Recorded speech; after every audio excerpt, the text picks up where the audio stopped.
March 17, 1943. Night. North Atlantic. The sea is black, restless, and loud enough to hide secrets. Cold wind cuts across the deck of the American destroyer, salt spray freezing as it hits steel. Somewhere ahead, a slow convoy pushes through the darkness, merchant ships heavy with fuel and food, blind without their escorts. Below them, the ocean listens. Inside the sonar room, a green line sweeps across the screen. Ping. Pause. Ping again. The return is soft, too soft. Lieutenant Commander Richard Hale leans in, eyes fixed on the scope. He doesn't rush. He's seen clean contacts before. This one isn't clean. Contact bearing 095, the operator says. Range unstable. Unstable is a bad word at sea. On the bridge, the destroyer begins to turn, separating from the conv the way doctrine demands. One escort peels off, one target at a time. That's how it's supposed to work. Hale doesn't speak yet. Another echo appears, faint, close, overlapping the first. The operator blinks, adjusts gain, checks again. Sir, I might be seeing interference. Hale straightens slowly. Interference doesn't sit in formation. He steps closer, watches the pattern form and dissolve, then form again, two shapes almost stacked, too close for comfort, too close for coincidence. Wolfberg. The word isn't said out loud, but everyone feels it. Prepare depth charges, Hale says calmly. The bridge crew moves at once. Charges are armed, timers set. The ship surges forward, bow cutting into the swell. The executive officer glances at Hale. Standard procedure after the run is to break off, sir. Reacquire. Hale nods. He knows the book as well as anyone. After the first run, escorts are supposed to pull away. Let the water settle. Let sonar sort the noise from the truth. Hale is looking at something the book doesn't cover. We won't break off, he says. The XO turns, sir. We stay on top of them, Hale continues. Same track, overlapping runs. For a moment, the bridge is silent. That pattern is aggressive. Wasteful. Dangerous. Naval Command hates it. Captain, the XO says carefully, that's reckless, if there's only one boat. There isn't, Hale replies. The first depth charges roll off the stern. They vanish into the black water. Second stretch. Then the ocean punches back. A deep concussion slams up through the hull, rattling fixtures, teeth, nerves. White water erupts behind the ship, briefly illuminated by moonlight breaking through the clouds. The destroyer doesn't slow. Hard to port, Hale orders, bring us around. The ship turns sharply, carving across its own wake. Reload, Hale says, again. No pause. No reassessment. Another string of depth charges drops into the same patch of sea before the water can even settle. Shockwaves overlap, stacking pressure on pressure. Down in the sonar room, the screen goes wild. Contact splitting, the operator shouts. Multiple returns, sir, I think there's more than one. That's when everyone understands. German U-boats have slipped beneath the convoy together, confident the escorts will behave predictably. One run, then space, then escape. Hale has removed the space. The destroyer turns again. Depth charges fall again. The sea begins to boil. And somewhere below, steel hulls are being hit again before they can recover from the last WWII. The pattern Naval Command warned against is now fully in motion. And the ocean is about to answer. The water hasn't finished exploding when the next charges go in. Foam still churns where the first blasts tore the surface apart, but Harrow is already swinging back across the same grid. The ship's screws bite hard, engines growling as the destroyer leans into the turn. This is the moment doctrine warns about, the moment you're supposed to pull away, listen, let the sea calm down. Hale does the opposite. Hold the line, he says, same track. Below decks, the sonar operator wipes sweat from his upper lip and adjusts the scope. The screen is a mess now, returns smeared by turbulence, echoes colliding, noise everywhere. It would be easier to break off and start clean. But something keeps appearing through the chaos. Not one contact. Several. They're maneuvering, the operator says, voice tight. Fast, shallow dives, they're trying to separate. That's the problem. The U-boats are too close to do it cleanly. Wolfpack tactics work best when boats have room, space to dive, space to slide away, space to let escorts chase ghosts. Here, they're boxed into the same patch of ocean by the conv above and a destroyer that won't leave. Depth charges roll again. The explosions come quicker now, closer together. Shockwaves overlap underwater, compressing steel hulls already stressed by the first run. Inside the submarines, lights flicker, gauges jump, men are thrown against bulkheads as ballast tanks struggle to compensate. One boat dives deeper to escape the pressure. It runs straight into the shockwave meant for the other. On the bridge, Hale watches the water for signs the book doesn't mention. He isn't waiting for sonar clarity anymore. He's waiting for failure, systems pushed past recovery. Oiler, a lookout, shouts suddenly. A dark smear spreads across the surface, thin at first, then widening. Not fuel from a charge, too slow, too steady. Hale nods once, they're hurt. The destroyer turns again, crossing its own wake a second time. Every escort manual in the fleet warns against this: predictable track, wasted charges, tunnel vision. But Hale isn't chasing a single target. He's compressing space. Another run. Another set of explosions. Down below, one U-boat commander makes a desperate call. He orders emergency ballast blown, trying to gain depth fast enough to get clear. The maneuver saves him from one blast and throws him into another. The ocean becomes a hammer. On Harrow, the sonar operator suddenly stiffens. Sir, one contact's rising, fast, too fast. Hale is already moving. All stations stand by. The water bulges ahead of the destroyer, swelling unnaturally. For a split second, the sea seems to hesitate. Then steel breaks the surface. A U-boat erupts into moonlight at a hard angle, listing badly, conning tower scarred, men spilling out of hatches as if the ocean itself has rejected it. The bridge freezes. No one expected it to happen this soon. Before anyone can speak, another shout cuts through the night. Second contact, also rising. A second bulge forms less than 200 yards away.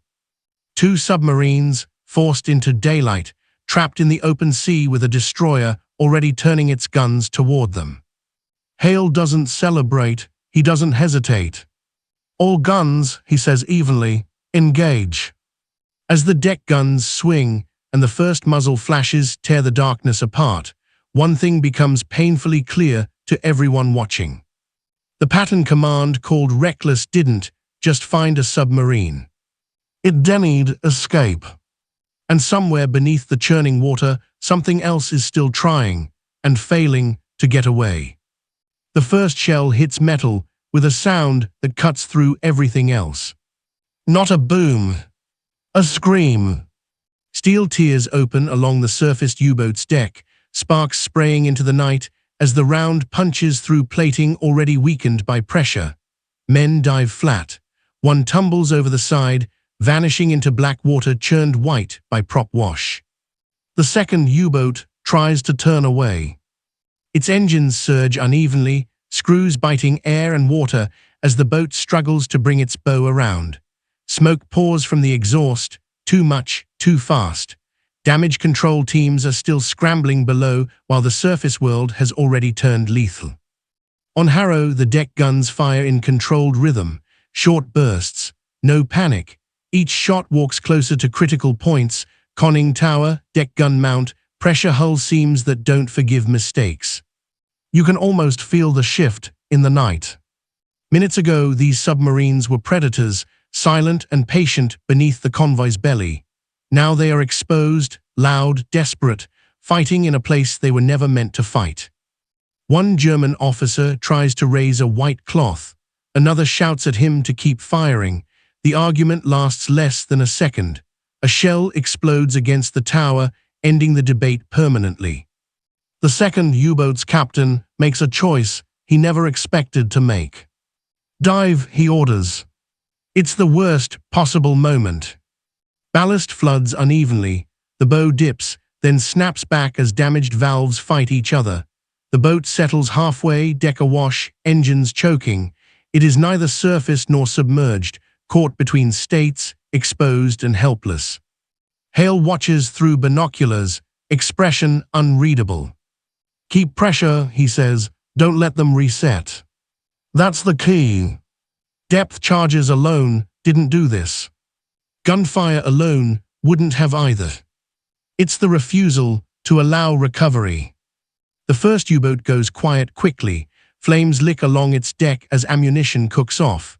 Survivors leap into the sea, hands raised, eyes wide with shock.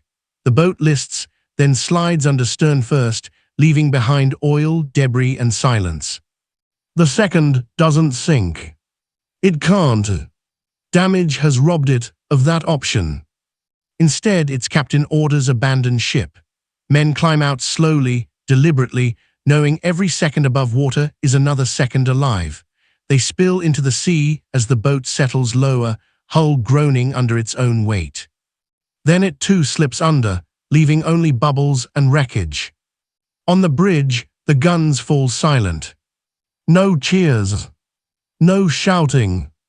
Just the sound of wind and waves, reclaiming the space where violence lived moments earlier. Hale lowers the binoculars. He doesn't turn away yet. Because the sonar operator is already speaking again. "Sir, there's still another contact. Deeper, slower, he's trying to crawl away." The third U-boat has stayed submerged. Hopping patience will succeed where aggression failed. It's running damaged, conserving power, praying the escort will finally pull off and return to the convoy. That prayer goes unanswered. "Bring us around," Hale says. The destroyer turns once more, settling back onto the same cursed patch of ocean. Charges are already being reloaded. No one asks how many remain. No one suggests stopping now. The last U-boat commander hears the screws overhead again, feels the pressure build, and understands, finally, that tonight the enemy is not hunting him.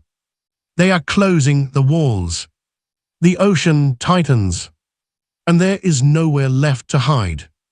The water above the last U-boat grows louder. Not with explosions yet, but with something worse. The steady, unavoidable growl of screws passing overhead, close, too close, the sound of a ship that isn't leaving. Inside the submarine, the lights are dim. Some are gone entirely. Men move carefully through narrow passages slick with condensation and oil. Every gauge is watched too closely. Every new noise feels like a warning. The captain stands over the depth gauge, jaw tight. They were supposed to wait this out. That was always the plan. Let the escort make its run, then circle back to the convoy. Slip away while the surface ship chases echoes that aren't there. But the destroyer never circled. It stayed. The first depth charges hit again. Not directly, not enough to kill. Enough to remind. Pressure hammers the hull, not as a single blow, but as a series of clenched fists. Valves scream. A junction box spits sparks. Someone shouts that the aft trim is off again. The captain closes his eyes for half a second. They can't take another cycle like this. Slow ahead, he orders, silent running. The engines respond sluggishly. Damage has stolen their efficiency. Every meter gained costs more power than it should. The boat tries to sink deeper, but the depth gauge wobbles, refusing to settle. Above them, Harrow turns. Hale isn't guessing anymore. He knows where the submarine must go if it wants to live. He isn't chasing sound, he's boxing movement. Another run. Depth charges drop, not in a wide spread this time, but tighter, focused, overlapping the space the U-boat needs to escape. Inside the submarine, the pressure finally breaks something important. A ballast valve jams half open. The boat begins to rise. Counterflood, the captain snaps. Too late. The rise is slow, humiliating, not a violent breach like the others, just an unstoppable climb toward the surface, the hull creaking as if protesting the decision. Men brace for gunfire that hasn't even started yet. The water lightens. Then, the U-boat surfaces. No explosion, no dramatic surge. Just steel emerging into night, it never wanted to feel again. On Harrow, the lookout's voice carries across the bridge. Contact surfaced, dead ahead. Hale nods once. Hold fire, he says. The deck guns pause, crews frozen mid-motion. Through binoculars, Hale sees the damage clearly now. The boat sits low, bow sagging, exhaust silent. Crewmen stand motionless on deck, hands already raised. They know what comes next if they resist. A white cloth appears. The bridge exhales. Boarding parties move fast, practiced, controlled. The U-boat is secured without a shot fired. German sailors are brought aboard, shivering, exhausted, eyes hollow with shock. 3 submarines. 2 destroyed. 1 captured. All because the escort never gave them time. As Harrow finally turns back toward the convoy, the ocean settles behind her. The chaos collapses into silence as if it never happened. But everyone aboard knows the truth. This wasn't luck. It was pressure applied continuously, deliberately, without mercy. And far beyond the horizon, people who have never seen this patch of water are about to read a report that will make them deeply uncomfortable. The convoy keeps moving. From a distance, nothing about it looks unusual. Merchant ships pushing through grey water, escorts resuming their stations, radio traffic settling back into routine. To anyone not on Harrow, the night has already passed. But inside the destroyer, the atmosphere is different. German prisoners sit wrapped in blankets, watched closely but treated correctly. Engineers photograph damage on the captured U-boat. Sailors quietly count depth charges and realize how close they came to running out. Hale goes below and begins writing. He doesn't dramatize. He doesn't justify. He records facts. Sonar contacts overlapped. Initial run conducted. Escort did not disengage. Repeated depth charge attacks applied without pause. 2 enemy submarines forced to surface and destroyed. 1 enemy submarine forced to surface and captured. That's it. When the report reaches Naval Command days later, it lands on a desk already crowded with losses, tonnage charts, and grim projections. An officer reads it once, then again more slowly. This isn't how it's supposed to work. Escort doctrine is built around balance. Protect the convoy first, attack second, never fixate. Hale broke that balance and got away with it. Worse than that, he got results. A staff officer taps the page with a pencil. If this goes wrong, he says, you lose the convoy. Another replies quietly, if it goes right, you remove 3 submarines from the war. No one likes that math. Because it suggests doctrine didn't fail due to lack of technology, but lack of nerve. No official commendation is issued. No fleet-wide order changes procedures overnight. Command does what large organizations always do when confronted with uncomfortable success. They file the report, but they don't forget it. And neither do the officers who read between the lines. The report doesn't stay buried for long. It moves the way uncomfortable ideas always do, sideways, passed from desk to desk, mentioned quietly after briefings, brought up late at night when officers are more honest than they are during the day. No one calls it a new doctrine. They just start remembering it. Weeks later, on a different convoy route, another destroyer commander studies his sonar screen and feels the same unease Hale felt. Returns are crowded, too close together, not clean. He hesitates. Then he remembers a line from a report he wasn't supposed to focus on. Escort did not disengage. He orders a second run without breaking off. It doesn't end with 3 submarines, nothing that dramatic. One boat escapes, another doesn't, the convoy stays intact. That's enough. The next time it happens, the pause gets shorter again. By early summer, something has changed across the Atlantic, not officially, not visibly, but measurably. Escort captains stop treating depth charges as warnings. They start using them as pressure tools. They don't chase echoes anymore. They hold space. German U-boat commanders notice first. Patrol reports start mentioning escorts that won't leave, explosions that come too fast to recover from, damage piling up before systems can stabilize, boats forced to abort patrols without ever firing a torpedo. Morale shifts. Wolfpack attacks become more cautious, boats spread wider, sacrificing coordination to avoid being boxed in. Attacks break off earlier. Commanders choose survival over persistence. The Atlantic doesn't become safe, but it becomes hostile in a new way. For the first time, submarines begin to feel hunted even when they haven't been detected cleanly. Silence stops feeling like protection. Depth stops feeling like refuge. All because one night proved that recovery could be denied. Hale reads fragments of this later, charts, summaries, dry language hiding real fear. He doesn't circle anything. He doesn't write back. He returns to sea. Because this was never about recognition.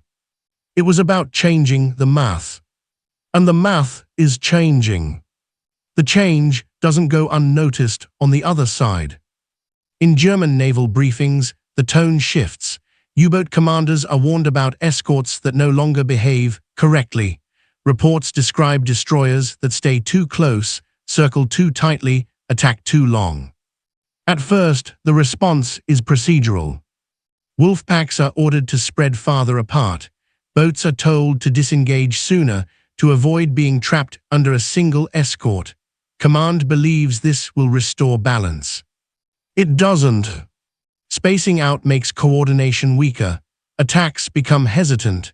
Boats miss timing windows they would have exploited months earlier. Convoys slip through gaps that used to be predictable. And when escorts do detect a submarine, they don't let go. One U-boat commander later describes it bluntly during interrogation. They didn't hunt us. They sat on us. That difference matters. In late spring, another Atlantic engagement ends with a familiar pattern. An escort refuses to break off. Depth charges stack. A damaged submarine is forced shallow, barely escaping destruction by running itself aground near neutral waters. The captain survives. His confidence doesn't. From that point on, German commanders begin making decisions earlier: abort, withdraw, conserve. Survival replaces aggression. The Allies don't see this immediately. They just notice fewer torpedo wakes, fewer emergency turns, fewer nights where the convoy braces for impact. The ocean hasn't become safe, but it has become less certain for the hunters who once ruled it. By mid-1943, the Atlantic hasn't changed on any map. The shipping lanes are the same. The distances are the same. The weather is just as unforgiving. But for the men fighting on and beneath the surface, the ocean feels different. Smaller. Convoy escorts notice it first, not in dramatic battles, but in long, quiet nights when nothing happens. Sonar contacts fade sooner, attacks abort without explanation. Wolfpacks that once lingered now break away at the first sign of sustained pressure. Something has shifted in the rhythm of the fight. On Allied ships, conversations change. Officers stop asking whether a contact is worth another run. They start asking how long they can hold the pressure without endangering the convoy.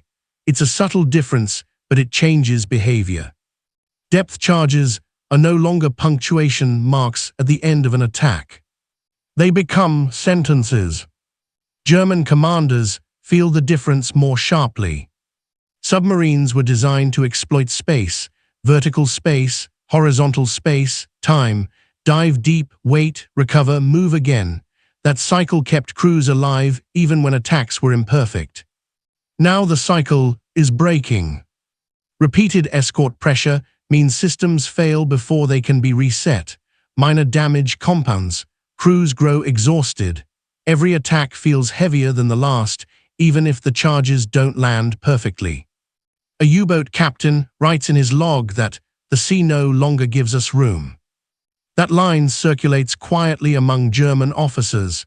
It isn't official doctrine. It doesn't need to be. It captures the feeling. For the first time in the war, submarines begin to operate as if the surface is always nearby, even when it is. Even when sonar is quiet. Even when no escort is immediately overhead. Fear has expanded its territory. And fear changes tactics faster than orders ever can. The numbers don't shift all at once. They never do. At first, it's small things, convoys that arrive with one fewer ship missing than expected, patrol reports that end early, U-boats that return to port damaged without ever firing a torpedo. Analysts notice trends before commanders do. A line dips here. Another flattens there. Losses don't vanish, but they stop climbing the way they used to. The curve bends, not sharply, not dramatically, but enough to make people look twice. What's changed isn't technology alone. Radar is better, yes. Air cover is wider, yes.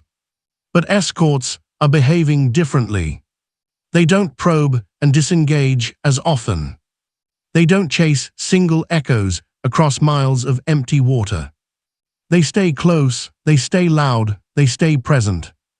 They deny submarines the luxury of time. German command feels the pressure in its own reports. Boats are spending more days evading than attacking. Crews are exhausted before they ever reach firing position. Damage accumulates across patrols instead of resetting between them. A senior German officer writes that the Atlantic has become a space of constant contact. That phrase alarms everyone who reads it. Because submarines were built for isolation. For choosing when to fight. Constant contact removes that choice. Back on Allied escorts, no one claims credit. Hale's name is rarely mentioned. The pattern isn't attributed to a single ship or night anymore. It has become behavior. When young officers ask why they're staying on a contact longer than the book suggests, the answer is simple. Because it works. No speeches. No doctrine rewrite. Just results. And results are hard to argue with. By the end of 1943, the Atlantic is still dangerous. Ships still sink. Men still die. The sea remains indifferent. But the balance has shifted. Submarines no longer dictate the tempo of the fight. Escorts no longer wait for the enemy to make the next move. The hunter's advantage has narrowed, not because of one miracle weapon, but because escorts learn to take something away. Time. That night in March didn't end the Battle of the Atlantic. It didn't even announce itself as a turning point. It simply proved something that couldn't be unproven. That a submarine, once pressured continuously, is not invisible. Not untouchable. Not patient enough to wait forever. Naval Command once said the pattern was reckless. They were right if it failed. But it didn't. 2 U-boats were forced into the open. A third followed. And a convoy sailed on intact. From then on, the ocean felt smaller to the men beneath it and more controlled to the men above. Because silence only protects you. If your enemy lets you have it. and after that night, fewer escorts were willing to do so.